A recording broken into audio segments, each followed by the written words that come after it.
Right. ఇక weather updates ఒకసారి చూద్దాం. మరో వారంలో ఏప్రిల్ నెల వచ్చేస్తుంది. ఈ పాటికే ఎండలు దంచి కొట్టాలి, ఒక్కపోత ఊపిరాడకుండా చేయాలి. కానీ వాతావరణం అందుకు భిన్నంగా ఉంది. సమ్మర్లో వెదర్ కూల్గా మారింది.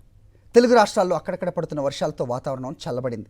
అంతేకాదు రానున్న 4 రోజుల్లో ఏపీలో తేలికపాటి వానలు పడతాయని వాతావరణ నిపుణులు చెప్తున్నారు.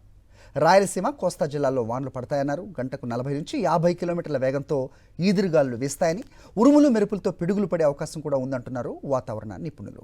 సమ్మర్లో వెదర్ కూల్గా మారింది. తెలుగు రాష్ట్రాల్లో అక్కడక్కడ పడుతున్న వర్షాలతో వాతావరణం చల్లబడింది.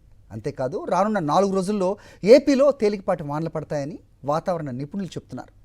రాయలసీమ, కోస్తా జిల్లాల్లో వానలు పడతాయన్నారు. గంటకు 40 నుంచి 50 కిలోమీటర్ల వేగంతో ఈదురుగాలులు వీస్తాయని, ఉరుములు మెరుపులతో పిడుగులు పడే అవకాశం కూడా ఉందంటున్నారు వాతావరణ నిపుణులు.